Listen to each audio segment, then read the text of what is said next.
জেলা সমস্ত আসনের এমপি প্রার্থীদেরকে নিয়ে আজকের এই নির্বাচনী সমাবেশ,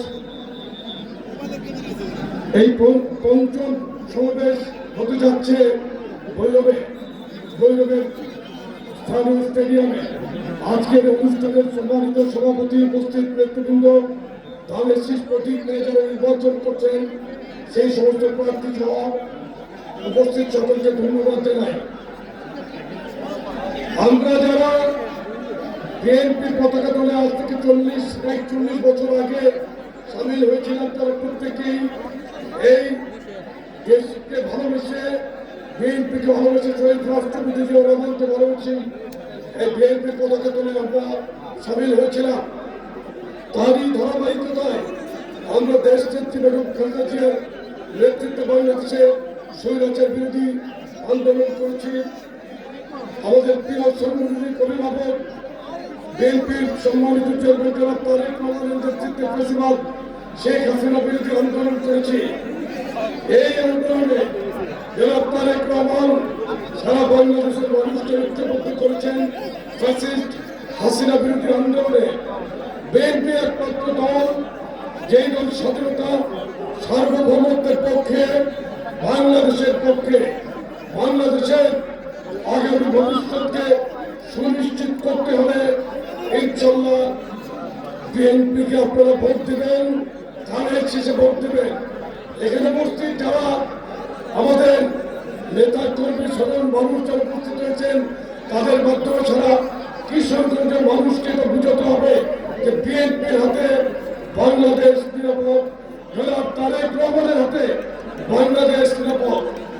একটি গুপ্ত দল যারা ইসলামের লেবাস দিয়ে বিভিন্নভাবে মানুষকে ইসলামকে বিভ্রান্ত, ইসলামের নাম বিক্রি করে বিভ্রান্ত করছে, তাদেরকে তারা গুপ্ত সুপ্ত অবস্থায় থাকে। যখন যেটা প্রয়োজন তারা সেইভাবে তাদের খোলস পরিবর্তন করে। কিন্তু বাংলাদেশে একমাত্র দল বিএনপি জনগণের কথা বলে, জনগণের পাশে থাকে, জনগণের জন্য আন্দোলন করে, জনগণের স্বার্থে, বাংলাদেশের স্বার্থে, বাংলাদেশের পক্ষে কথা বলে। যুবদল ভাই যারা এখানে উপস্থিত আছেন, যুবদল একটু হাত তুলবেন। যুবদলের ভাইদের আমি দলীয় নির্দেশনা বলেন, আমার অনুরোধ বলেন, প্রত্যেকটি প্রার্থীর পক্ষে সকাল থেকে মধ্যরাত পর্যন্ত যতক্ষণ সম্ভব প্রত্যেক প্রার্থীর পক্ষে, ধানের শীষের পক্ষে আপনারা কঠিনতম পরিশ্রম করে আমাদের প্রত্যেকটি আসনকে বিজয় মূল্য পড়াতে হবে। এই ক্ষেত্রে কোন রকম শৈথল্য প্রদর্শন করা যাবে না।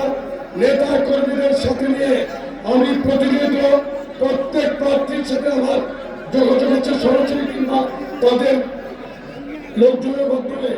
আমি কিন্তু মনিটরিং করছি। ইতিমধ্যে আমরা সারা বাংলাদেশের যুবদলের নেতৃবৃন্দকে প্রত্যেকটি আসন ভিত্তিক কিন্তু আমরা ছড়িয়ে দিয়েছি। সুতরাং ধানের শীষকে জিতাতে আমাদের কঠিন পরিশ্রম করতে হবে। আর প্রিয় অভিভাবক বলেছেন, তাহাজ্জুদের নামাজ পড়ে ফজরের জামাত আদায় করে ভোট কেন্দ্রে সারিবদ্ধভাবে লাইন ধরে ভোট দিতে হবে। সুতরাং এই ক্ষেত্রে আপনারা সকলেই ঐক্যবদ্ধ থেকে ইনশাআল্লাহ ধানের শীষের বিজয়কে ছিনিয়ে আনবেন, এই আশাবাদ ব্যক্ত রেখে আমি আমার বক্তব্য শেষ করছি। আল্লাহ হাফেজ। বাংলাদেশ জিন্দাবাদ। শহীদ রাষ্ট্রপতি জিয়াউর রহমান অমর হোক। দেশনেত্রী বেগম খালেদা জিয়া অমর হোক। কারণ বাংলাদেশের 20 কোটি মানুষকে যিনি ঐক্যবদ্ধ করেছেন আমাদের প্রিয় অভিভাবক জনাব তারেক রহমান জিন্দাবাদ। সকলকে ধন্যবাদ।